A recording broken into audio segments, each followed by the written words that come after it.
Hi, everyone. This is Toyin from Religiously Nerdy, and we have a special episode today. We have a special guest here.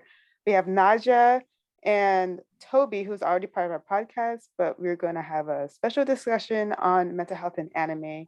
I'll be asking these two questions, and we'll see how this goes. All right. So, hello, everyone. I hope you all are doing good. Doing good. Yeah, why don't you introduce yourself? We can start with Najah. Sure. So, Assalamualaikum. My name is Najah Abdul-Qawiyy. I have my bachelor's in psychology and my master's in creative art therapy. I am a huge nerd, love me some anime. I run my own geek convention. I love to cosplay. I love doing art. I think that's pretty much about it. Oh, and I love dinosaurs. I think that's like the most interesting things to know about me. That's cool. Right.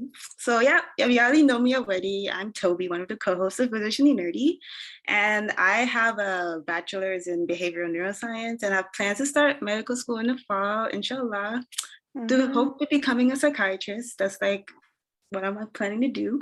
And in the past, I have conducted research on mental illness and also work as a mental health professional with like adolescents and adults. So I'm seeing, experienced it a lot, like seeing patients with mental illness and how they expressed in many different like ways and stuff like that, which is cool and also like such a learning experience. And also I'm a huge nerd like Najah and like everyone here. I love anime, manga, Marvel, like all of that stuff. So I do the cons and cosplay as well.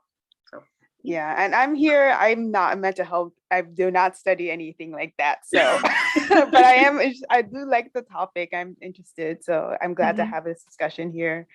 All right. So today we're going to talk mental health and anime in various anime. So I'm just going to put a general spoiler warning, content warning for the anime that we discussed today. But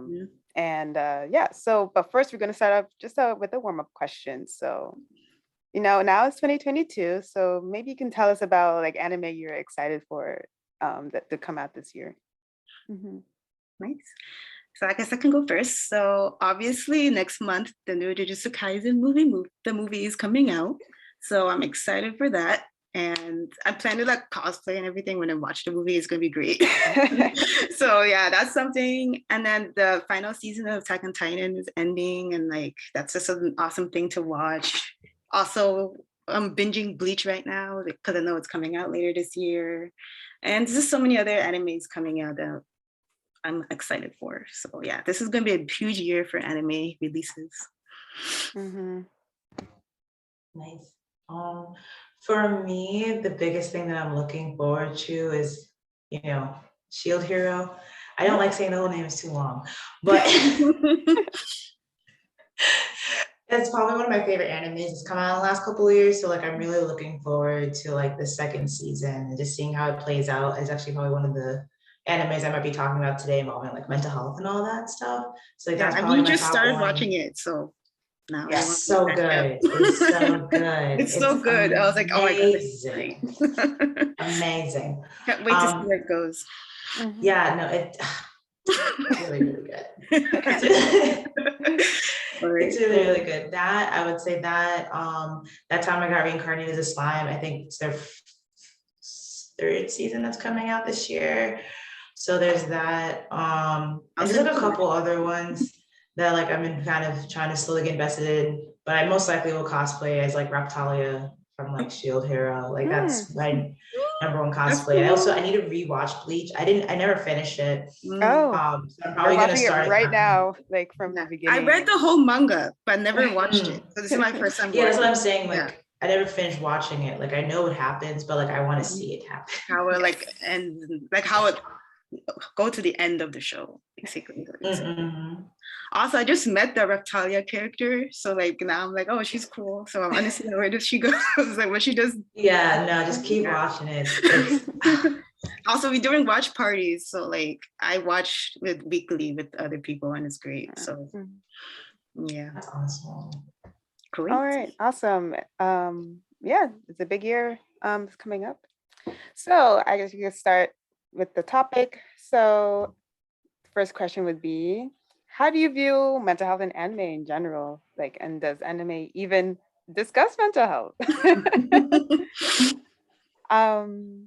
Okay, I guess you can start with Toby. So yeah, when I watch anime, just because I like doing stuff like this, I just always see mental health in everything I watch, just because of some part. That's because I like to be like finding things in anime. So yeah, I see it in a lot of anime, and then the interesting thing is that whenever there's something like, I don't know, sketchy that comes in anime when it comes to mental health, like there's no really like real content warning when it comes, like it just happens in anime for the most part. There are like some few exceptions, like sort of online analyzation and like Time and End could have had some kind of content warning, but like it just shows it really, and like there's no like, I guess, a limit on it. I feel like, as in the Western things, I feel like there's like anime can like do whatever it wants. So and yeah, and it exists in everywhere, and I see it between like almost every main character I've seen has some sort of internal struggle they have to go through. Like Deku, for example, My Hero Academia, he goes through a lot of stuff, and yeah, and he shows his emotions by crying. So, and that's like a good thing. So people shouldn't hate on that. But yeah, all of this stuff is just cool, and I love to see it everywhere. All right, Najah, what about you? So I think that like mental health and anime can go hand in hand in certain ways because of different ways that like perspectives of characters, like family trauma, different things like that, expectations, right, of being a hero, right? That can easily be something that's like, okay, I'm putting all this pressure to be a certain type of person. There's this expectation of me. There's like, you know, the lone wolf or like the black sheep, like that type of concept as well for mental health. So I think that it can go into it too, but plus there are just animes in general that are psychological, right, that specifically talk about like mental health or like struggles. Like I forgot the name of the anime, but there's one anime that really talks about someone who struggles with like depression and just trying to get up and do day-to-day things, and just like how each day like they could do really well, and then it shows them just kind of like plummeting and like the realities of that. Yeah. So do you think it's important to show different aspects of mental health in media? I mean, kind of obvious answer, but yeah. So I would say, yeah, it's important, because I think if we, and I'm going to preface this to say it's important that we show it correctly, right? Because sometimes it's like almost like infantilized or romanticized, like, oh wow, like this person like has depression and they're like this and they're like that, or it's like one extreme or the other, where it's like, oh hey, I got better from my anxiety because I ate fruit, right? Or it's like, wow, they're so riddled with anxiety they can't function, and that's how everybody who has anxiety like responds. So I think it is important to show that in media, but to show it correctly. And I also feel like a lot of the media like shows the extremes of it, because there's a whole spectrum that comes to mental health. Like some people might not even recognize someone has a mental illness, but there's some subtle things that can like lead them to that. But like I feel like in the media doesn't really show that much as well. Like they only show like the extremes and stuff like that. Like, I guess in some ways it's contributing to the stigma, which is like not that great. But at least I see more of it, which is a good thing. It just has to be done well, like you were saying. Yeah. Be done well more. Yeah. I agree. So now let's go into some examples of characters or just anime in general that you just want to talk about. And yeah, let's just get into this. So how should we start? Okay. No, go ahead, Toby. Go ahead. Go ahead. I feel like we should talk about Fruits Basket because that's something we both like. Yeah, I was gonna say Fruits Basket. Yeah, let's just do it. Yeah, so Fruits Basket was my first anime, so like never watched, so it's like that I knew was an anime, so like I love it so much. But yeah, how do you get into Fruit Basket? For me, Fruit Basket was like one of those animes that I stumbled upon, because I'd watched anime way before that, but then I kind of stumbled upon it. I was like, this is so light and fluffy. But then like when I went back to it now, right, because I saw it when I was in like, I don't know, like high school or something. Yeah. Like now, especially like doing internships in like inpatient psych, doing stuff in like substance abuse detox, like just seeing certain things, I'm like, dang, Toru and that whole zodiac. Everyone has an issue. Every It's toe single up. person. Every single character has some issue. They And I was all have problems. Yes, they all have problems.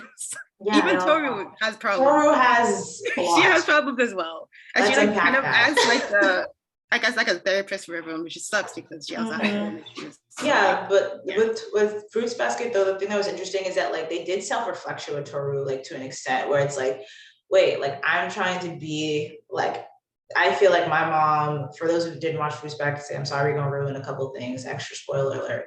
Yeah. You know, they're like, oh wow, like I don't want to like love Kyo because I think my mother like would have hated me for like, you know, being in love with a person that like murdered her or whatever. Yeah. Like, right. So like she had like that moment of like self-reflection and like trying to process that information, but like internally, like none of them had therapists that they were talking to, even though like I'm forgetting his name, the one who turns into like a little seahorse. I'm forgetting his name. Yeah, I know. Yeah, I forgot. Yeah, like he was low-key everybody's therapist because everyone wanted to talk to him about everything that was going on, but like he had his own stuff too. Yeah.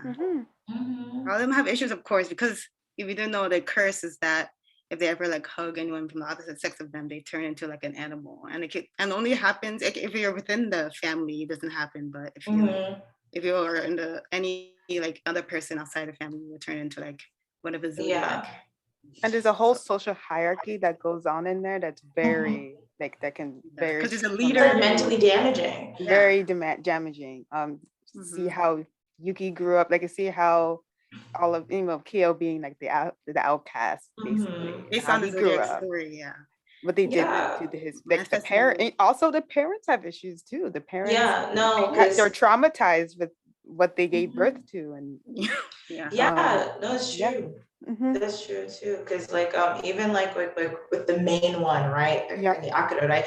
They're just like, I was born to be in this role. Like I have to be this person. You guys have to respect me. This is my father's love. My father said, you know, like all of this pressure led to them to literally feel insane on top of their mother, like showing them like no love. And like that's a whole other thing. Like their mother was so obsessed with their father that any type of other love that was shown that wasn't to them, they were like, "No, you're trash. I don't care if I gave birth to you." Yeah, you know, like that in of itself is like an illness, like this this obsessive and controlling behavior over like a loved one, you know. So it was just like just so interesting seeing like the trickle down effect when you really got to know each person's story. And like I know personally for me, I started to feel bad a little bit for like Akira. Nothing like Akito. Their behavior. However, like it made sense why they responded in the way that they did. Like they got no love. They don't know how to love. They don't know how to love people. So like they have no love, and then they were shown the only way you're going to receive like unconditional love is because of the fact that like you're in charge of all the zodiacs. Yeah, and then like they're predisposed to do that too. It's some weird thing. Some weird curse. Yeah. I don't want to spoil the end. I just liked how kind of like the way they interact with others is kind of a way to break the curse. It's like finding love between other people is like a way to like break this curse, which is really interesting like concept. I enjoyed from the show, but I don't want to spoil like how it ended or anything. So sorry for everybody watching and listening. But Kyo is one of the characters I want to talk more about because he was an outcast, and because of that, he was I guess the most hated person, and it's unfortunate that he had to go through all of that like hate from all the family members and stuff like that. And then like being you have to like live in this house forever after you're like 18 thing, you know, like and he went through a lot of trauma. Like he saw his mother like commit suicide, you know, like so like that's traumatic in of itself. That can cause someone to have like something going wrong with them, like in their mental space, you know. And then thinking that he killed like, you know, like Toru's mom, that trauma, and how he forgot about it too, because again, that's but the way that shows you like Yeah. what the mind can do. Like something can be so severe that happened to you that your mind's like, nope, I can't deal with this. Block it out. And this happens to a lot of people like who have traumatic like experiences growing up. A lot of them just forget about it. That's a common thing that could happen. No, that's true. Like it's traumatic amnesia. You know, like this is so shocking to your system that the only way your body's able to respond to is by erasing it. Because if not, it won't be able to function. Because if you think about Kyo's response, when he remembered, he was losing his mind. Like he was literally losing it, especially because of the connection to Toru. So he's like, oh my goodness, how could I even say that I'm in love with this person or care about this person, be around this person? Because this and this happened. You know, like who am I to feel like I should be loved? And you know, I should have stayed in my like lane of being the cat. And you know, but I think a lot of things that they showed is kind of like a lot of like the self-doubt that people have in general. It's like, oh wow, this thing's going really, really well. And then when like, you know, ish hits the fan, it's like, well, see, that's why I shouldn't have hoped, you know, right? That idea, like, well, that's why I shouldn't have hoped for something good, or that's why I shouldn't have tried, and you know, like different things like that. Exactly. And another character, one of the main characters, Yuki, also had his issues as well with his mom, first of all. The mom not really being part of his life. And then at the same time, with his relationship with Akira at the same time was like not the best, I would say. But even like the over conversation of like his brother, like, oh my brother, like I love you so much, and he's just like, get away from me. He's kind of, but trying to make like, up. Like it's funny because like the way it is portrayed, but when you really think about it, he's just like, you ignored me for like most of my life. Like I was the worst thing to be existing on the planet. Now you want to be like this lovey-dovey, when you were caring brother. You help me, like, and it's not like they had a conversation and then he became like that. He's like, nope, I'm you know, be this person to you. It is a little funny, but like, he's a funny character and like his expectation. Not even just that too, like even like I'm very bad at names. I'm sorry for the audience. I'm bad at names as well. Like, how did you not know this? And you say you watch anime, leave me alone. There's too many names. Stop it. Too many characters. Shigure. There we go. Shigure. Shigure. I'm saying everything wrong too. I apologize. Mostly not to y'all, to the audience. But like he also too like had his own issues. Like he had an issue with like being able to like show affection and love and not be the humorous person. Like when it was time for him to be serious, like he wasn't, or because he was feeling vindictive, right, towards a period, like he was just like, no, I did all this stuff because I was going to jack you up and it's going to mess with you. That's why I invited Toru to the house. That's why I had everybody meet her. You know, making because I'm tired of you, you know. But like that shows like toxic traits. That's a toxic trait. Right. But like that's the thing too, like with certain when it comes down to like mental health, like you'll make decisions that are toxic, that are not healthy, that because of what your emotions or your thoughts are, you're like, okay, I'm gonna do this thing and I'm gonna respond in this way. Because even like even going back to fear, like they have somewhat of like a narcissistic personality disorder where they're just like, well, I'm the best and I'm the this, but then deep down they feel like they're not enough, that they're not adequate, they're jealous, right? They even talk about how jealous they were of Yuki, right? How jealous they were of like the women, you know, the girl zodiacs. Even though they would say like, well, no, I'm the best and like I'm, you know, better than you guys and you guys should praise me and worship me and like all this other stuff, but like really they were like extremely insecure, and a lot of people that do have narcissistic personality disorder are like that. Same thing with like love bombing. They'll be like, wow, I love you, you did great, you do this, and then the minute you don't do something that they like, they're like, oh, what are you doing? You know. And there's another character I wanted to talk about. I forgot the name as well because I'm bad with names. The one who like turns into a horse, and then the other guy who turns into like a cow, like that. That's Hatsuharu is the one who turns into a cow. That relationship is really like kind of tragic as well. Like, especially the one who turns into a horse. I think I forgot her name, unfortunately, because she had to like. I feel like she tried to break the curse in any way possible. And at the same time, she would like distance herself from people because she didn't want her curse to show to them and stuff like that. That's ostracizing herself away from like. Yeah, but she would make herself sick. No. What's her name? I looked it up. Yeah, just look things up. Playing for the save. Playing for the save. No, because like even talking about the relationship, like even though certain aspects of the relationship was healthy because Hatsuharu was willing to do anything for her and she was willing to do anything for Rin. Hatsuharu. Huh? Rin. Yeah. That's so simple. How do you forget that? I don't know. Rin, right? Rin at the end of the day, remember, like she would make herself sick in order to be away from the house, to be in the remove herself hospital. from that grasp, right? So like that's another thing too. People will also do, like they'll make themselves sick or they'll make themselves like a certain way because either one, they're so depressed that they're not responding, they're not eating, they're not sleeping, they're not eating, drinking anything, or it's like in order for me to get away from the person that's abusing me and causing me to have like this mental disruption, like I'm gonna put myself in a hospital because like seems to be the only safe space. Also, you know? one thing I've noticed is that what's the name again? Hatsuharu. Yeah, he like will have like angry outbursts. Oh yeah, he has anger management problems. Yeah, he had anger management problems. I remember he like destroyed one classroom once, and then everyone was like, "Okay, so you did that. Then why did you do that?" No, he has like ODD, like he has like oppositional defiance disorder and like so many aspects. Because like any idea of like someone off like being a form of authority for him, he's like ready to go. Like, you know, he's like ready to respond, but like, and that's is one of like the symptoms of someone who has ODD. Like they don't like authority, they don't like the restriction, they don't want like feeling controlled or being told what to do or anything like that. And like Haru did not like that, unless it was Yuki at times, depending on what was being said, right? He didn't like that. Right. So he showed a lot of those traits as a character where he'll go off. But so did Kyo. Kyo also did have some of those like kind of conduct disorder pattern, like, you know, symptoms as well. But his is just mostly based off of just being ostracized, always being seen as being disruptive. And being like jealous of Yuki as well, and always wanted to fight him.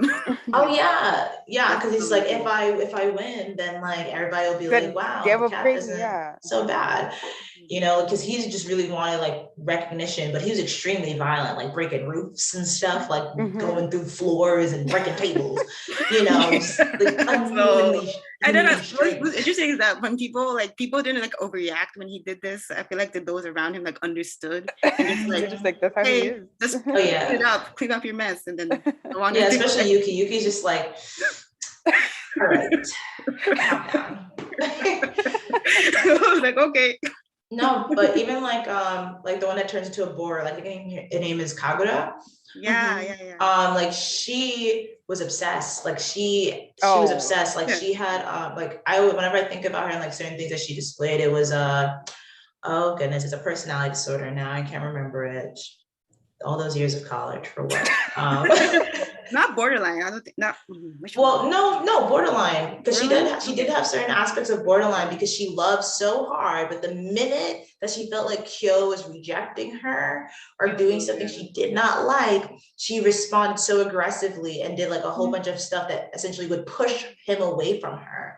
And those are aspects and traits of people who do have, you know, borderline personality disorder, where it's like they either will love you so hard, they're in love with you, like everything is there, or they on the complete opposite and think that you hate them and that something's wrong with them, or that, you know, that you're a terrible person. Like there's no in between, aka why it's borderline, because they're teeter-tottering, you know, because of their own lack of like self-love and like, you know, recognition.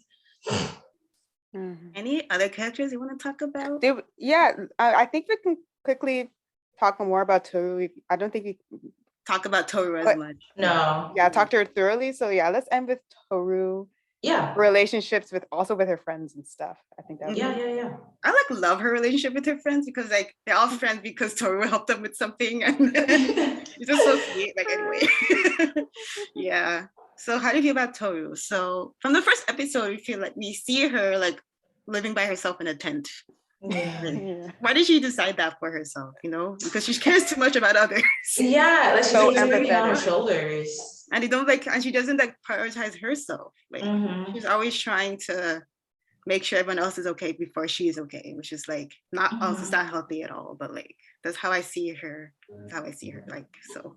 No, I agree. Like Toru, like you said, like she focuses so much on everyone else. Like even when it came down to her mom, like when her mom was still alive, right? She focused on everything for her mom and being there for her mom and being that strength for her mom, which I think like a lot of kids have that experience. Like if your parent is going through something while you're a child, like you sometimes take on that role. Like, oh, hey, I have to protect mommy, I have to protect daddy, I have to, you know, protect my parent, even though like that's not your job, that's not your role as a child, but we take that on, right? Especially if you're like a naturally caring person. But for her, like she realized that like she was that type of person that was just willing to take on like everything. Like even when she, you know, was supposed to move back in with like her grandfather and stuff like that, she was just like, okay, well, it's time for me to go and I'm already imposing you guys. And I'm knowing very well she didn't want to leave, but she was just like, okay, well, this was supposed to be temporary. And as much as I like being here, like I have to go. And like wasn't able, and like she doesn't make a lot of decisions for herself. She bases it off of what other people think. Like even her friends are just like, hey, like what do you want to do? And she's like, well, I don't know, what do you guys want to do? You know, like she didn't have that like kind of confidence in her own decision making to make decisions on like most things. And the fact that she didn't want to inconvenience others was like her reason of like wanting to live in a tent. It was just like, I don't want to like, because people don't really like me here, I just don't want to make them uncomfortable, so I'm gonna leave. Like, how about you think about yourself first, you know? So yeah. She also has trauma because both her parents died. I can't wait for the Prelude movie that's gonna come out soon. I can't wait for that. I'm going to learn about her mom and her dad. Oh yeah, I'm excited for that. Excited for that. Yeah, so I love that she's a caring person, but she just needs to take care of herself more. That's how I feel about her. Yeah. All right. So yeah, Fubasa is one of my favorite animes, and it was nice talking about it. So, I'll talk about Shield Hero next, I guess. Yeah, I was gonna say, I was like, so now for my turn. Yeah, no, so like I was gonna talk about Shield Hero and stuff like that, because like the main character, even though I love the show, of course I forget his name, of course. I remember Reptalia. Go figure. But like for him, like if you think about it, like he's completely disoriented. He's the only one that's not fully acclimating into being in a new world. He's being put somewhere. He has like the most realist reaction I've ever seen an anime character have to being like isekai. You know? That true accurate isekai. Like, Nani, like why am I here? I'm supposed to fight what before I go home? Nobody wants to talk to me, and I'm the problem because I have the shield. Like, you know, so like he gets a lot of flack, and plus like he's extremely betrayed. Like this is all in the first episode, so I feel like it's too much of a spoiler, but he gets extremely betrayed within the first episode because he's like, oh wow, this the princess, right? Like she, you know, is here to help me, and instead she makes him look so bad. She makes him look so bad, like he's like, you know, a molester and a rapist and like all this other stuff. And he's accused of all these things. And he literally goes on a small villain arc, like because he's just like, well, F you guys, and you know, forget about everyone. Y'all say you need me, call me when the stuff comes up. Goodbye. These are my pointy fingers, by the way, people. His name is Naofumi. Yeah, but like for him, it's like a lot of it's the trauma of like relocation, right? Like you imagine being taken from everything that you know, being placed somewhere else. And if you think about that happens to a lot of people who like immigrate. A lot of people have to travel because of war. A lot of people have to travel because of like an abusive household, like DV, right? People are like domestic violence, you know, survivors and victims and stuff like that. Like they have to readjust their mind to a completely new space that they're unfamiliar with. And a lot of them do go through being tricked, right? Through being taken advantage of. And that's exactly what happened to him. And like, it took him like, it takes him like a minute to like, be like, okay, like I don't have to be like this mean and rough, tough person. He goes through that process, which is why I like the anime so much too, because he recognizes that certain things are wrong, like slavery, right? So, exactly. I know one thing that I found funny. So he was like, oh, he does, you know how he doesn't drink? So I was like, oh, he's like acting like a Muslim, you know? And the fact of getting a slave as well. I was like, okay. It reminded me of like, this is some Muslim like he's one step away. Well, this I know, but Shahada, bro. But no, it's true. Like, right, like that goes to like if you think like even with him like not drinking, right? Because he's like, oh snap, last time I drank, all this stuff happened. I'm not going to do that anymore. Like that like is something similar to like phobias, right? Like, or like, okay, cool, I had this one bad experience with this thing, so therefore I associate this with that.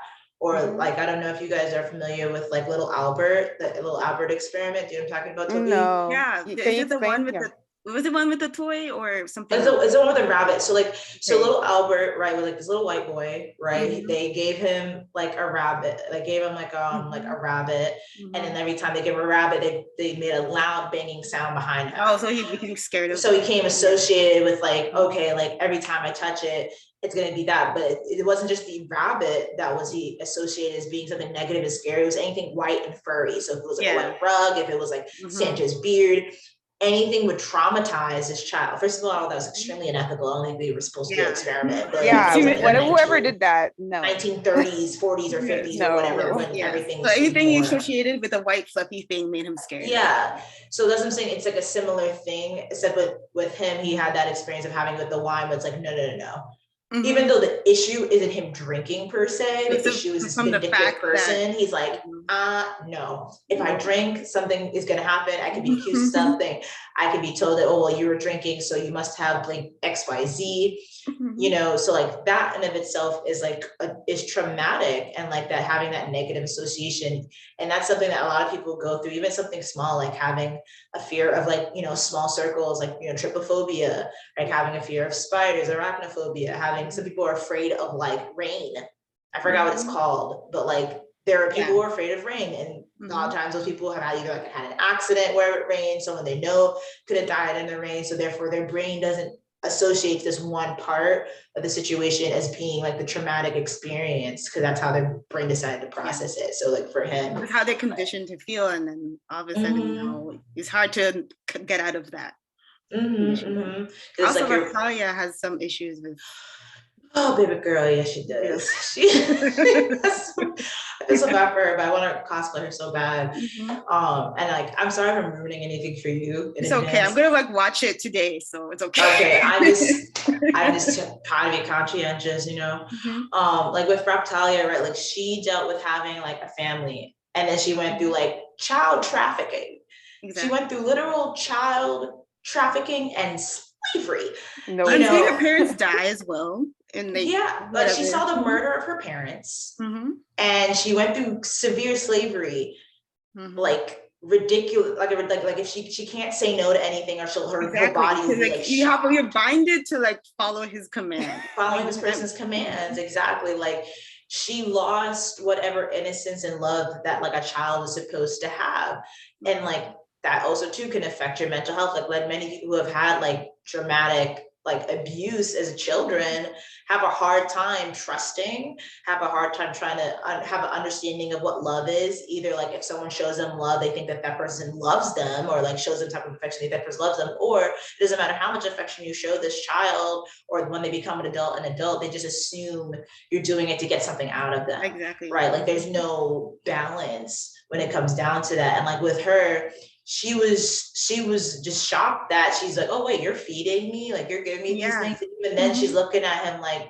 but why? But what do you want out of it? What do you want me to do? Like the trust issues like ensue with her. Yeah, and that's happens to a lot of kids who go through trauma. Like they just don't know how to like communicate or act around like when they get out of it. Like they don't know like how to react and stuff like that. And it's hard for them to uncondition themselves again from all those experiences. No, it's true. And like I remember the princess's name now. Her name is Mine. Again, so simple, but forgot it. Like it's literally a possessive word, right? But maybe that's why they named her Mine, right? She's so greedy, right? Like for her, like she has like the stereotypical spoiled princess, you know, daddy does everything for me, I can do whatever I want, the stereotypical, you know, I am like societally beautiful, so I can kind of take advantage of people or do whatever like I want to get ahead. And like she has her like own problems with like the idea of control, because the minute that Naofumi, the minute that Naofumi, the main character, was like, yeah, nah, she's a B word. I'm not. You guys are wilding. Are you serious? She stole my money. Yeah. She said I raped her. and she's on crack. Like, what is wrong with you? You know? I don't know if they believed her instantly. They didn't even give trial, nothing. Nothing. Also, the way that she like because planned this whole thing and how they like planned for him to be ostracized from the beginning, just because just because he's a shield hero, like yeah, I don't understand. But yeah, but that's kind of like, but if you think, when I think about it too, like being a shield hero is like low key like generational trauma or like trauma associated, like really if you think about it, because like anybody who's ever been a shield hero has been treated like garbage. Like they've just been treated so badly simply because of the fact that they have been given the shield. And no like weapon, that's it. Yeah, that's, and like, so every time that someone gets shield, like, well, I know I'm gonna be treated like trash. I know this is why. So why am I even gonna try to help you guys? Why am I even gonna, you know, gonna go through with doing any of this stuff if your guys are expecting me to fail? Like, yeah, but like, don't you need him though? Like, there's a whole reason. Like, it doesn't make sense. It don't make it make sense. They need him to like, I don't know, what was it, like to destroy like the, what was it called? Like, oh yeah, it's like the black spheres or whatever. Yeah. Like, but that's what I'm saying. It's like, but that also goes to show you too, is like the idea of like, okay, oh, so like I own, but that also shows you like the kingdom's problem. Like, forget about like individual servants, like just to the society's mindset of, oh, we only need you when you're useful. Yeah. Right? Not all the time. Like, you're not useful to us all the time, so therefore we don't need you. Yeah, we don't need you. Which is an abusive person's mentality. It's again extremely so toxic. Like, imagine the whole all of society hating you, and then you sometimes just like, I don't know, I'm just gonna fulfill this stereotype or like this judgment. It's gonna fulfill it and make everyone hate me anyway. If everybody hated me, I think I would feel some type of way, extremely so. Yes. I'd be quite upset. Yes. In tears, in fact. I'm like, everyone, not a singular soul likes me. Okay. You know, like that's rough. But even like what's his name? The one who has, I think it's the spear, Motoyasu. He has like the long hair, the ladies' man, right? He has like a complex as well. Like, he has a complex as well where he's like, oh, I'm the one that saves the ladies and I'm so like heroic and like that's who I am. But again, too, narcissistic personality symptoms where he thinks that that he's just so much better than everyone else, and he has to show that he's much better than everyone. So he has to have that comparison, which is why he fights all the time with Naofumi, right? Because he thinks that he has to be this way, and that's how things are. And the minute it's not like that, it disrupts his like concept of reality. Yeah. Well, I can't wait to watch more of this show. Yeah, it's already amazing. Like, immediately when I started. If you haven't watched it, you can watch it now. 2. Yeah, I'm binging it for season 2, so I can be ready for it. So, yeah. Okay. No, it's really, really good. And do you think these past shows you just talked about, are they good representations of mental illness? And I feel like I think Fruits Basket for sure, even though they don't specifically say, hey, this is a mental health disorder. Yeah. I think neither of them do, but I think they're a good representation of it happening in the concept of reality, right? Because even though, yes, we are not out here having zodiacs and people poofing into animals. However, I think there's, even if we aren't experiencing it, we know someone who has like a toxic parent or older sibling who like feels like they have to have control over everything and that they're always needed. Yeah, right? Again, like, it's not even it's not even because they're turning to animals. That has like nothing to do with like any of it. Yeah, think about it. It's just like it's non-existent. It just so happens to be a part of the story, but like it's not the main part of the story, right? So I think for like Fruits Basket, each character distributes or like displays, I should say, in better terms, displays certain characteristics of someone who either has a mental health disorder or has gone through something traumatic that would affect them on a mental level. Yes. Right? Because it's like, okay, I have to prove myself because everyone expects less of me.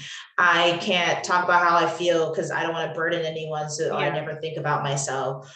Oh, I'm always seen as being the most perfect person, but inside I feel like I'm not doing enough or that I'm not enough, right? Or I feel like I'm weak. I can't, be with the person that I love because of like who I am.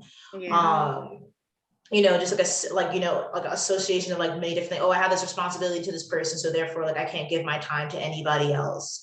Oh, I have to prove myself in this way because that's my role and that's who I'm told that I am. I can't I can't, interact with certain types of people because of how to make me look. My mother doesn't love me because of what I am as a person, right? So, it's a lot of different things I think people have either gone through or they know someone who has had this experience, which why I think a lot of people do connect and do love Fruits Basket for that, even if it doesn't specifically say, hey, this is an example of a mental health disorder, like a PSA or something. And I like that because it shows how like, not like it's subtle, but it just shows how like how realistic it can be to display mental illness. Because not everyone just is out there saying I'm depressed, but they have like symptoms. I like how they show it. And like a reality, like an accurate, that could be accurate in real life. Yeah, like because again, it shows it in like real aspects of like, oh, how a family can treat somebody terribly because of the association. Oh, you live with men, so you must have been doing this and doing that, and like degrading this person without having any real knowledge. That has happened. That's a real thing that occurs. Even if you just smell a boy, sometimes they'll be like, oh, you're doing things, and it's like, leave me alone, please. I'm just existing, like even like same thing with like Naofumi and like Raptalia, like those I think are, even though again it's set in medieval times, it's a whole other world, there's magic, there's whatever, it still shows like a realistic response to certain things, like Naofumi freaking out because he's being just kind of dumped in a whole new environment. Yeah, and that can happen to anyone here. Like being betrayed, losing trust, associating certain things with certain things, going through a literal mini villain arc. I think that's like, but that's a normal response. Like if you are in a new space and everyone around you is treating you like garbage, you're not going to respond in kind, right? Same thing with like Raptalia, like she went through the trauma of seeing her parents being murdered and then put into slavery. Like that's what I'm saying. Like it's like just really cool. You can even go on the same topic with like Deku or like all that stuff. Okay. And like side note, all those villains in My Hero, like learning more about their backstory. Everyone has some trauma, like everyone. It's trauma riddled. It's trauma riddled. That show, anyway. But I don't talk about it in depth, but that's one side thing. But yeah, cool. So another show that I really enjoyed, I came out recently, was Komi Can't Communicate. Have you watched this one? It sounds interesting though. So the summary is that, so her name is Komi, and on her first day attending like a elite private high school, she received an overwhelming surge in popularity due to her like unprecedented stoic beauty and refined elegance her classmates perceive her to possess. However, only Hito Taruno, which is the other main character, an exceedingly average schoolboy who sits next to her, discovers that behind her appearance, Komi has a severe like social anxiety.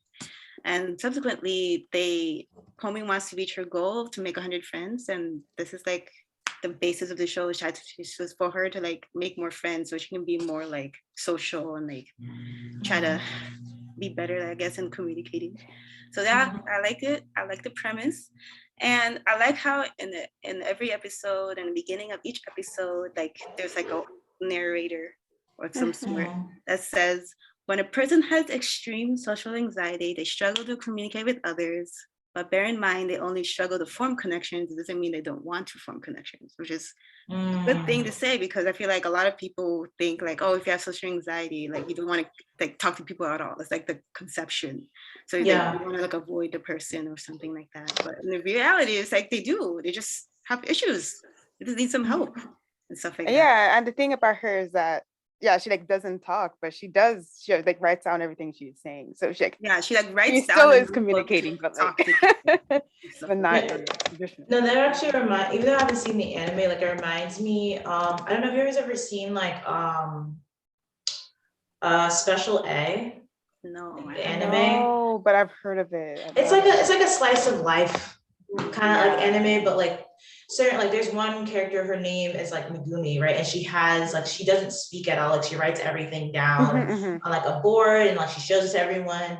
And the reason why is because like she's saving her voice, because basically everybody in special ed has like special, like, you know, powers, skill sets that they can do. And like she can sing, and the person can like be a chef, and the person's like really good at music, right? So for her, she never speaks because she's trying to save like her voice for when she like does singing and whatnot.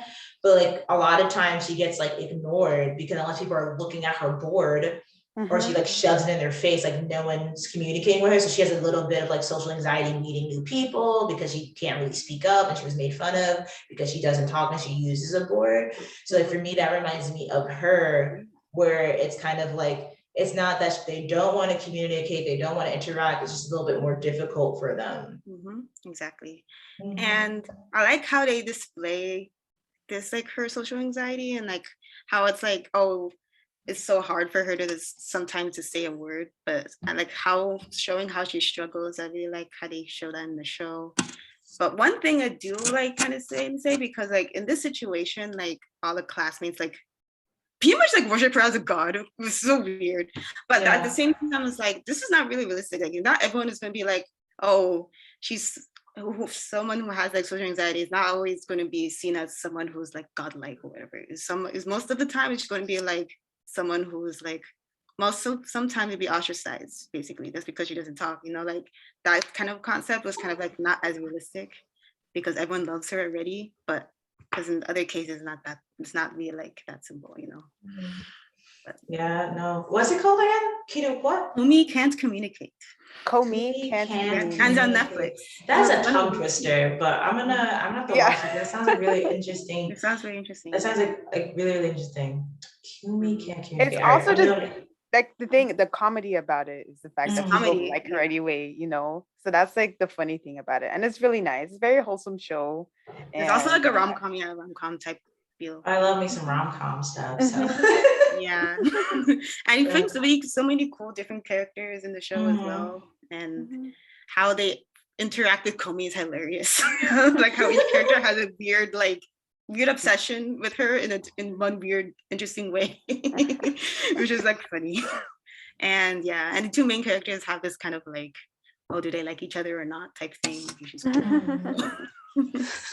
So that sounds really cool. You check it out, and it's coming back in April, so like you can watch the first season and then I watch the second one. And it comes out weekly on Netflix, which is interesting because not a lot of Netflix anime do that, but it's like a weekly show. Yeah, I'm gonna have to watch it. Well, now I had another anime in my mind, but then I thought about another one while you were talking. So I don't know if you ever watched like Gakuen Alice. No. Man, it's okay. I know yours, you know mine. It's fine. So, all right. So basically, like Gakuen Alice is about like a main character name is like Mikan, and like she has like a best friend. Her name is Hotaru, and like Hotaru winds up going to like this prestigious, like moving away to like a prestigious school. And like Mikan's like, I gotta follow my best friend. I can't be here alone. So like she tries to get into this prestigious school, but however, it's like if you have powers to do stuff, basically like Hotaru can like make whatever machines, like that's just her power. She can make anything into like a machine or a gadget or whatnot. And then like Mikan basically like sneaks into the school and whatnot. She meets this other character named Natsume, like he can like blow up stuff and like has fire and like either which way. So the interesting thing about this anime is that it talks individually about how each of these like characters, and I think they're like 10 or something, you know, and they're always so young when they go through these things, but like, you know, they always are. Yeah, but like Mikan has like attachment issues when it comes down to like Hotaru. Like she needs to be around her. She's always afraid of being like left behind, that like she's not needed by Hotaru, that Hotaru's always gonna leave her. And like at certain parts of the show, like Hotaru tries to like reassure her, like, hey, I'm still your friend. Like, even if we aren't together all the time, like, I'm not, you know, dropping you off of the face of the earth. So like, they kind of talk a lot about like her having that like separation anxiety with her. And then like Natsume has like more of like again, like conflict disorder, like symptoms where like he's like more violent, like he'll break a lot of stuff in the schools. Like everyone already sees him as being like the bad child per se. So he just acts again, like accordingly. He's the one that like, if something goes wrong, they automatically assume it's him and different things like that. But it talks about his backstory, about like how he went through a lot of trauma, like with his father and like his brother, and like have them having these expectations, and like him being afraid of fully using his power, because that's low-key like how he had his mom die. So, you know, it's like a lot of different things. And like Hotaru is like almost like socially and emotionally inept. Like she doesn't know how to properly express her emotions. Like even though Mikan doesn't care, like she's just happy to be around Hotaru. Hotaru doesn't interact with really anyone else in this academy outside of Mikan, and then like Natsume and maybe one other person, because like she doesn't have that social ability. So she gets ostracized a lot when she goes to the academy. Like people don't recognize, like, you know, that she's not because she's trying to be mean, that she just doesn't understand like social cues or certain things that like people do that's like considered like normal or fun for like kids and whatnot. So for me, I always found it like really interesting. Like when I rewatched it again after I had my degree. Yeah. You know, yeah, what's the name again? I want to watch this one too. Yeah, it's called Gakuen Alice. I could type it in the yeah. chat. Yeah, For you I want guys. to like see that too. See all these anime recommendations coming up. Like I'm gonna watch all of them. Like this is a really good one. Another really good one is also like Princess Tutu. Love Princess. Oh, I want to watch that so badly. I've seen. Yeah, Princess Tutu is also. I think it's made by the same creator. Yeah, I think it's because it's by Tachibana Higuchi. So well, at least it's illustrated by them anyway. So there's the same illustrator. But same thing with like Princess Tutu, like the main character.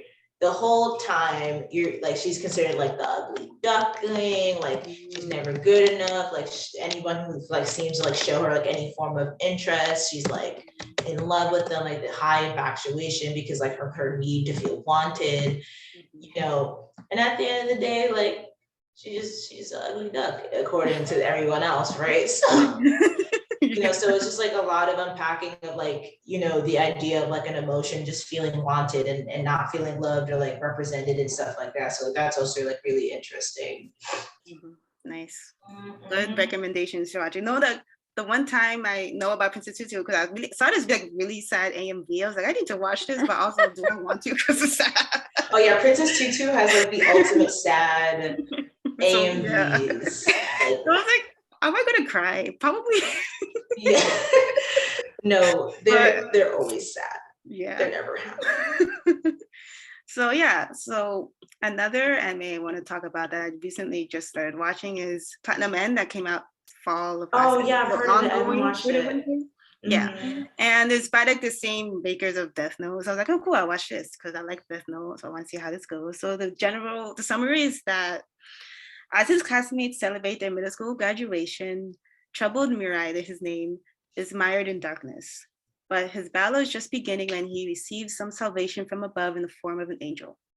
Now Mirai is pitted against 12 other chosen humans in a battle in which the winner becomes the next god of the world.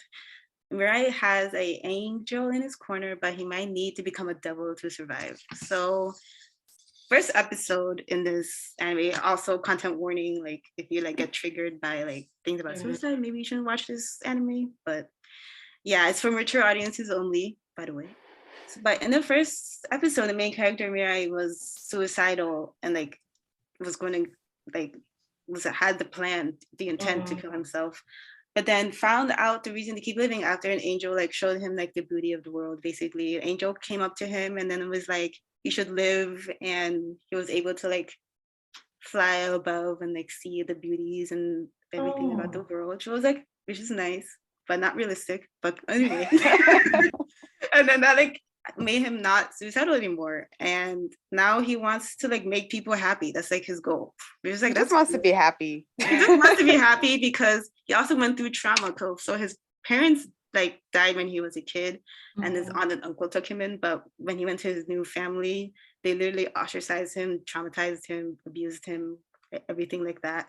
And so when he gets his angel like comes into his life, he like can like make an arrow. They can shoot arrows that can make people like love him. So basically he shoots an arrow at like his aunt, and then was like, so now that you love me, then he was like, can you control them? So at that point he was like, kill yourself. It was kind of like really this is in the first episode, so it's like it's not like a spoiler. But like this is the first episode. Yes. Yeah, the first episode is a lot. So in the ending, she kills herself because he had to like pretty much obey him, because that's like the whole thing. Yeah, because So they were he got like his the revenge, cause of the basically. parents' death. Yeah. But like he doesn't do this knowingly. He like kind of just like, why did he do this to me? I want you to die type thing. This is his thoughts, but it happens in the end, which is kind of like it's crazy. Okay. That makes so much more sense because I Makes was a like, big wow. Yeah. And then, like, yeah, again, like a lot of First it. episode, a lot. Got his aunt got like Yeah. And then he gets And his revenge on his wives. family and like on his new family in the end. And now he has to like fight these other people and like become allies with himself with other people who are pretty much a lot of these people who end up getting saved by these angels had some inclination of like had lost the will to live in some way. And then because of their lost will to live, a lot of them like either wanted to attempt suicide or they just lost their will to live. A lot of them like were saved by these angels, which is like, that's interesting, but that's not something that can really happen in real life. Like, unfortunately, that's not something that you can't really bring someone out of suicide that easily. So that's one thing I had thought about from watching this. So yeah, it's not really easy to come out of depression in real life. No, that's very true. And like you touched on like a good point. Like, even though like I haven't watched it, like I do plan on watching it. Like the ones that do like that's an example of like the ones that do touch upon like the more serious stuff. It's like, okay, don't do it. Okay. You know, like that, like that's not real. Like that's not real, you know? And like, if that, let's say ever did happen in the context of reality, like that person, and I know this might sound like super controversial, but there are people, and I've seen this like while being an inpatient psych, who have said like, you know, I'm going to kill myself. Like, I don't want to be here anymore. And there have been people who seriously think that, and they've attempted or they tried or they don't want to feel that way. So they're trying to get help, but knowing that they feel that way. And there are people who have done it that have been in acute psych that have said it. The reason was because they're trying to be attention seekers now. Yeah. So just because anytime anyone says that, you should take it seriously. Yes, you should. But some people are just trying to get attention. Yeah. But that's not everyone. I would say like that's like maximum 5% of people who do say like, oh, hey, like I want to kill myself. I don't want to be here anymore. I want to end my life. Who do that for like publicity or for attention. Like I would say that that's 5%. The other 95% actually have that thought. Yeah, like actually have that thought. And people who do want to get like those who are like seeking attention, also still have their issues. Still have their issues. It's not like they're lying. Yeah, like, they need some way to catch someone's attention to see that they're hurting. So they say these things so people can now pay attention to them. Like stuff like that. No, because like even similarly, like because like a lot of times like substance use can go somewhat hand in hand or just be comorbid, right? Like having like a duality with mental health, right? The idea of like, okay, calming the mind using like a depressant, like, you know, like heroin or like different things like that can make them feel numb. That can make them feel like, you know, something more positive if they are depressed, different things like that. They have like accelerants and whatnot. That all can be connected as well, you know, because like sometimes when I look at some of these animes, I'm like, this person has a drinking problem. You know,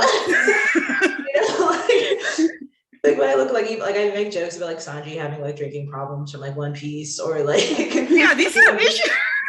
You know, just seeing like certain characters, it's like, yeah, no, like you have some issues. Like Lucy has a drinking problem. I always make jokes about Lucy from like Fairy Tail having a drinking problem, or like I was about what's to her mention name, the one that has the cards, like she has a drinking Kana, problem. right? Kana, yeah. Not Lucy, she has a drinking problem. That's because she has daddy issues. Yes. You know, so like, and like let's say we do touch upon like Fairy Tail, right? All of them also have like issues, like even though everyone had like no parents of stuff. Like, if all of them have no parents and came all to them have no parents, their own family. That's and then much all of them go through. None of them have parents, and the one that did have them, which is Kana, because Gildarts is like was in her life. Like he's missing in action. He's a deadbeat dad, right? So you know, like the guild will take care of my daughter. Like, what are you talking about? She needs you. She needs a family. You know, but like that also shows you like how absentee parentism can also affect somebody's like mental well-being and their perception of her themselves. Dad, her mom died at the young age, and then her dad is like not present either. Yeah. No, like he's not all together. Because if you think about it, her and Mary Jane, like Mary Jane is another prime example. Yes, like her Mary siblings Jane have gone through so much. Yeah, she's gone through so like she has the complex of I'm the oldest, so I have to take care of my siblings because like, you know, they only had her, right? Because whatever happened with, you know, with their parents, because everybody's parents are just dead all the time. Nobody has parents that are alive. Every anime for some ever. reason. Every anime and like Disney movie ever, all the parents were just dead. Right. Or if they're alive, they just suck. Like there's no people like she's ostracized as herself because she's like a demon. Yeah, exactly. Yeah. So like she gets ostracized because of that, but also too like she's always her and Erza are always seen as being like the powerhouses, strong female of Fairy Tail. Because if anyone who's ever watched Fairy Tail, when you watched a couple of episodes or you watched the whole thing all the way up until like ReZero or whatever, like you know that they always call on Erza, and if Erza gets knocked down, the next person to step up is Mary Jane. The next person to step up is Mary Jane, and like she always feels like she has to take care of everything for everyone, and not just like her siblings. You know, like she's super duper protective of them, like she's super protective of like the guild, which is understandable because that's become like her family. Like the guild is the family. Like Gramps basically raised the guild of children. Yes, exactly. They're all like teenagers when the show starts, so they're like 12. Like they're like 12 when they join the guild. Like 12 when they show like the earliest ages of them together with like with Natsu and like Gray and whatnot. Oh my god, I can't even talk about Gray either. Like he has oh my gosh, yeah.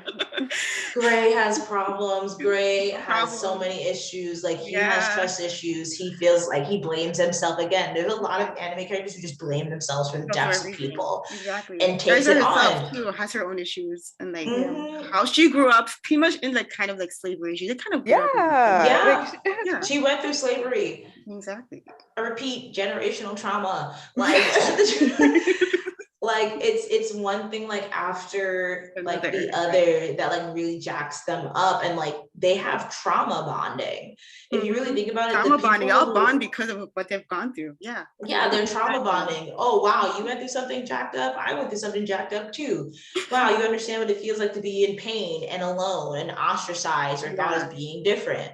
You know, and like that's a real thing. People become associated with people because of the trauma that they either share as being the similar or the same, or just the fact that they've been through a traumatic experience. However, that doesn't always necessarily mean that person should be around you just because you have that connection. But it's hard because when you feel like you're super duper misunderstood and you find someone that might understand you, even if they're not even good for you, like, you know, that they're going to lead you down the wrong path. Like some people prefer to just be understood and heard and just deal with whatever consequences of whoever they're interacting with, as opposed to just being back to being alone. All these people. I don't know, Juvia reminded me of Juvia and how like she like clings to Gray. She's obsessed with with Gray, but like why are you super separation anxiety. Super. She will pop up in that man's like back pocket if she could. Like why? She wants to cling to something. That's why. But that's why she has separation anxiety. Like it isn't just with like like people. Like she just has that issue. Like again, the idea of being left behind, right? Because I think it showed in there that she was like, again, left behind and left to be little Juvia somewhere. So again, abandoned. Most people that have some form of like separation anxiety either have like abandonment issues, or they're just so used to someone being around all the time that the moment that they're not there, like they don't take it well. Right. Like even like little kids experience like a small dose of that, where like they go to kindergarten and they're like, no, I want to be here because I'm with mom and dad all the time, and now I'm not.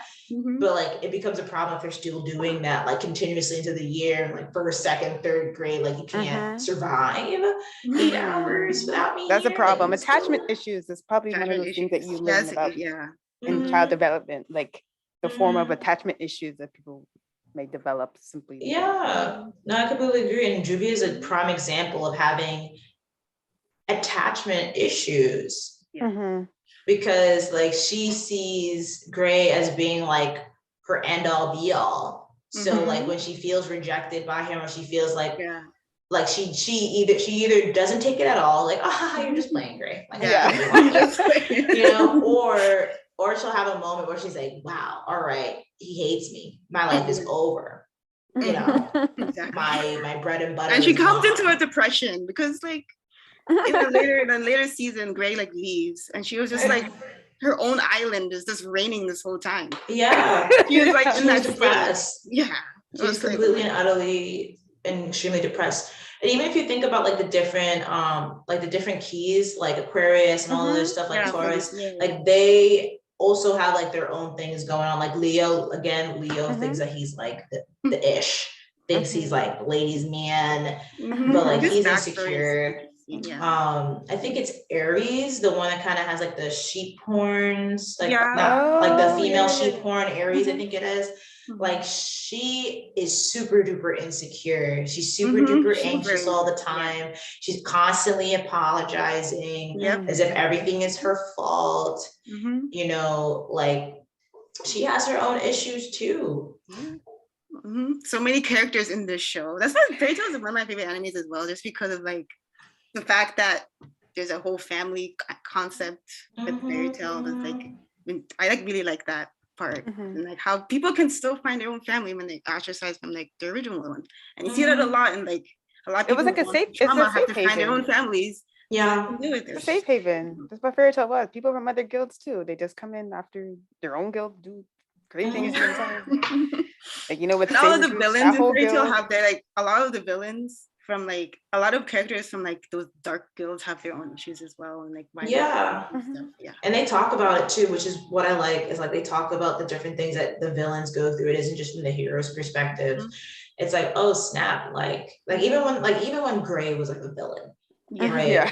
Even when Gray was like villainous, like they expressed why he became a villain. That they weren't like, oh, he's a villain now, like, all right, you guys, like, let's fight him. It was and the fact that they always want people to join Fairy Tail, like they always give people want the villains to join. That's one of the big things about Fairy Tail. You can improve yourself here with us, because you know, like like we can give you the help and support. Yeah, you know, that you need. Yep. Yeah, no, that's a good one. Wow. My brain is like flooding with like all these animes I've watched. I don't care anything. Like Cardcaptor Sakura. Oh, I haven't watched that, but I haven't watched that. You need to. Okay, so Cardcaptor Sakura. Right. I've heard of it so many times. I have to watch Clear Card. I haven't watched Clear Card yet, but I need to watch it. So basically it's like you're, you know, like another one of those like kind of like shoujo, like magical girl. I know it's a magical girl. That's how I know of it. Yeah. Right. Yeah. So like it's like all those magical, but like again, I think she's like 11 or something. Again, go have them go through math stuff. They're like elementary school. Like I think she's in elementary school. And so like all she has is like her older brother. I think her dad's not in the picture. She has like her best friend, which I think her name is like Tomoyo or something like that. Yeah, no, her name is Tomoyo. And like she winds up stumbling upon like these cards, and like she basically has to get the proper cards to save. It's a lot. I don't even know how to fully explain it. I'm going to probably explain it terribly. I have to like Google it or something. Either which way, you should watch it. Yeah, definitely. But like for her, like she takes on a lot too, like every other magical girl, right? She takes on a lot too. Picks up too much in all these animes, I feel like. The majority is like the woman in all these anime, majority of them take up all these extra issues just because they're like a woman, and I feel like in a way. Yeah, whatever.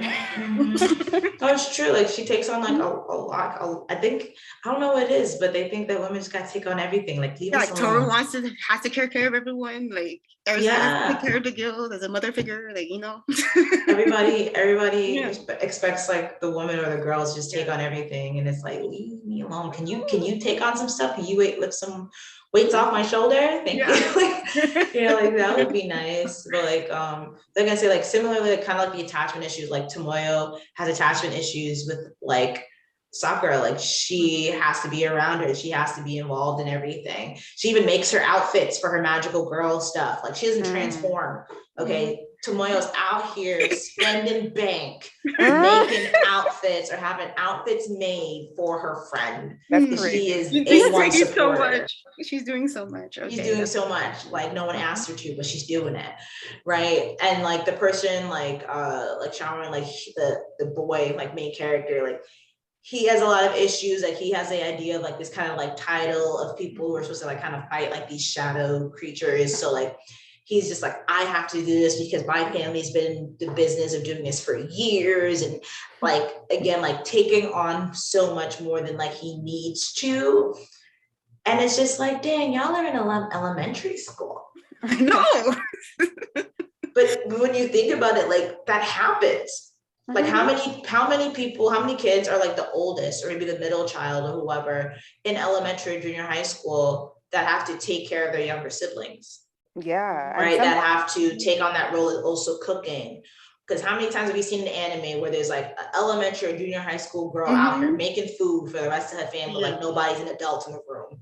Yeah, I kind of remind me of Sailor Moon in a way because all of these girls are young in their teens, and then all of a sudden you can't even enjoy life. Now you have to like save the world. Kids are not letting themselves be kids. They're not all these animes we watch out there, like every anime we watch, they have to like do some major thing, and they're young. I was like, how are they ready? Again, like not giving them the time to process, because like their minds are still developing. They're still not, like your brain is still forming into your adult it's like years. I feel like your brain doesn't even finish developing until you're like 25, 21. Those 25, 26 is like when when your brain is supposed to be fully developing, but like your skull is still like soft, like even into your adult years, which is why like when people like hit their heads, like it hurts more like at the top center and stuff like that.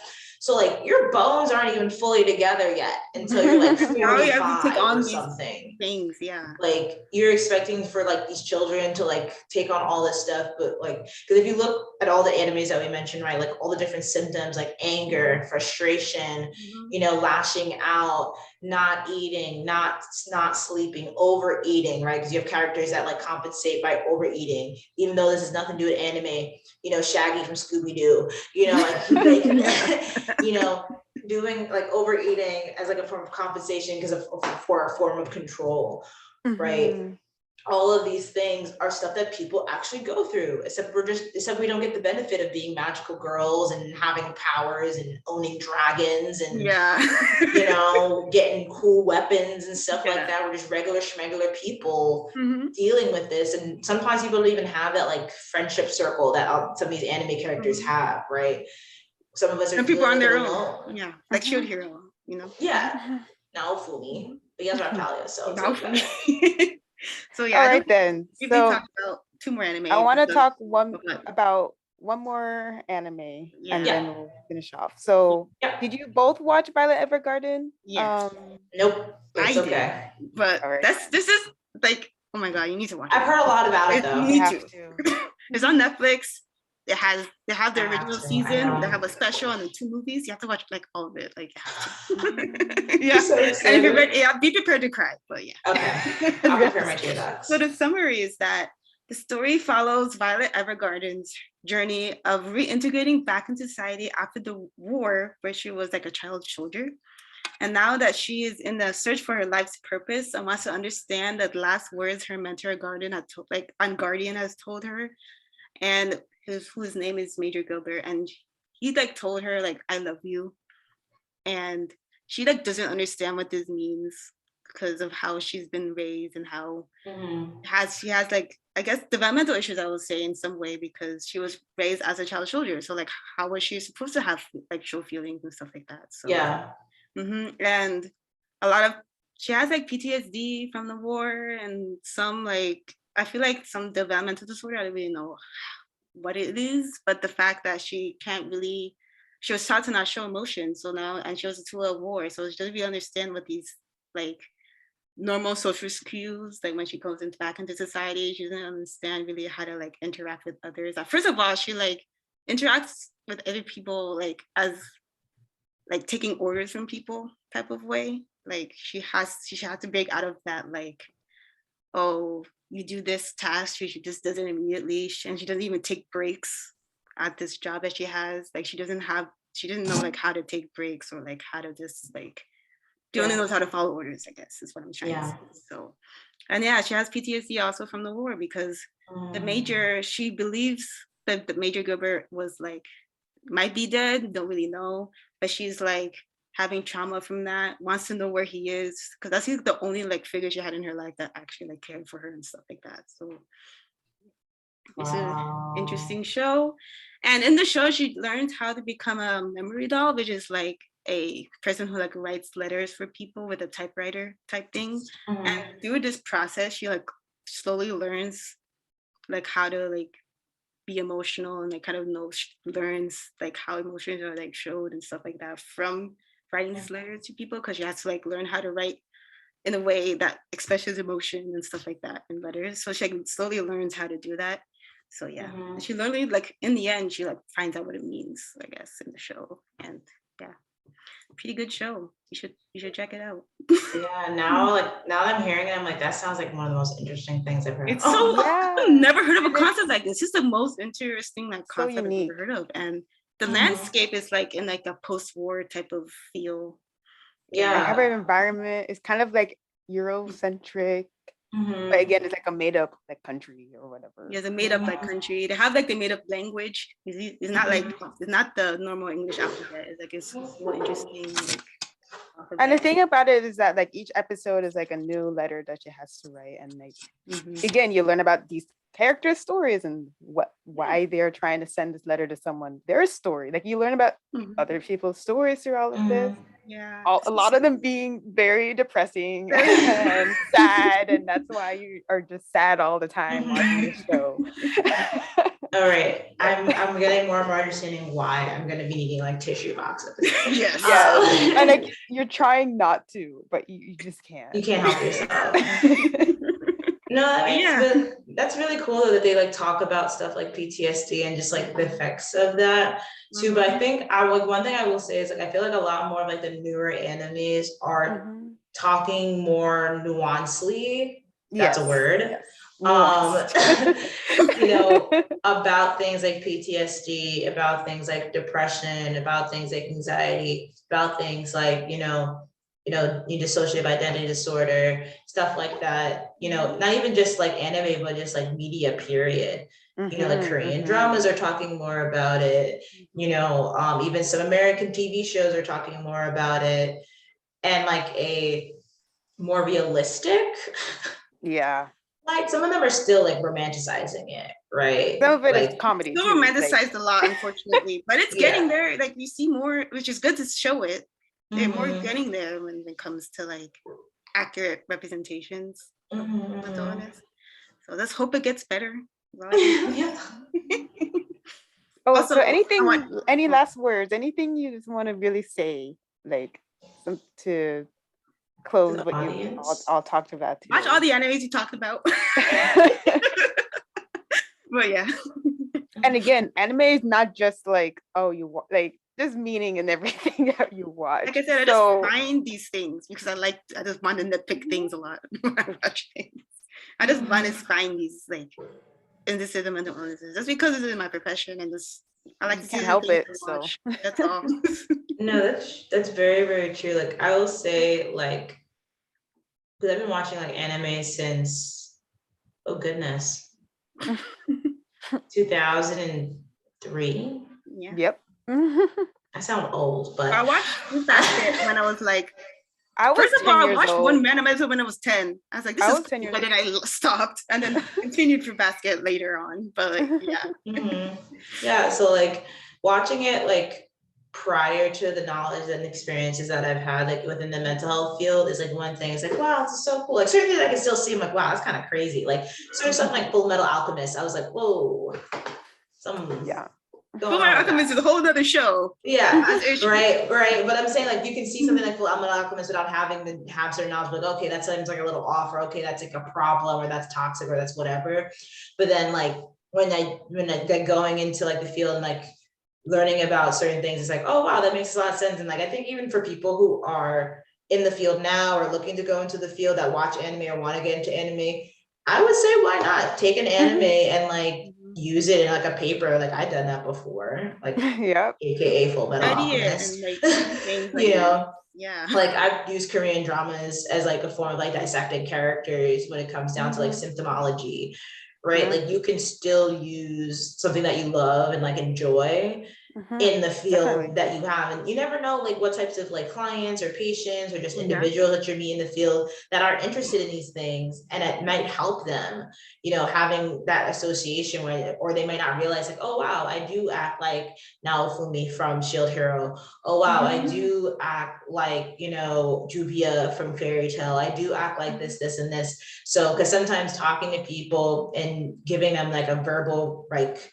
recognition of like maybe some of their behavior they may not register, but if you give them something to associate with that is similar to the behavior that they're exuding, it may assist them if like having that like self-reflection and like self-actualization. Yeah, and I did remember I did at work actually. One of my like people I worked with, because I worked with like loved My Hero Academia, and like was talking about how each character has their own, like each person has their quirk relates to like how they were grown, like each of their feelings and stuff. And Lily told me a whole like explanation about each person's like quirk. I was like, I didn't even know about this stuff. Like you went in, like so you went into like analyzing all these characters.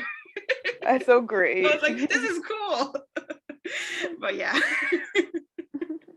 So that would be, I guess, like my takeaway is that like anime is still fun. You can still enjoy it. Like there are ones that are specifically that say like psychological thriller or psychological whatever that specifically will, you know, they're going to talk about these things. But then there's just a lot of anime that touch upon a lot of stuff that we go through, or that other people that we know that go through. And I think that's probably one of the reasons why anime is so popular and has become so popular, because of the connection to like real life things, even if it's done through like a fictional means. Yeah, and I'm thinking back, like personally for me, I feel like it wasn't until I watched anime that I watched like serious stuff. Like I feel like anime made me see more of those type of things in the media. Like it was like, because again, like as a kid, like compared to like the other like shows that you're watching in America, like as like the exception is like Avatar, like you don't really like have these things in the show. I mean, it is better now and stuff, but like back in the early 2000s, it wasn't really like that with the shows you watched. So yeah. And I guess one other thing is like, what do you guys like resources you take advantage of or things you use just to like be like just to make sure your mental health is okay? Like what are things you like do, I guess? Again, watch anime all the time. Yeah, watching anime, like, you know, I love painting, right? So like I like to paint, I like to do like jigsaw puzzles. I write poetry, right? So like creative writing can be really helpful. You know, I'm doing anything art related because art therapy for the win. Art therapy is really good. Yeah. Still.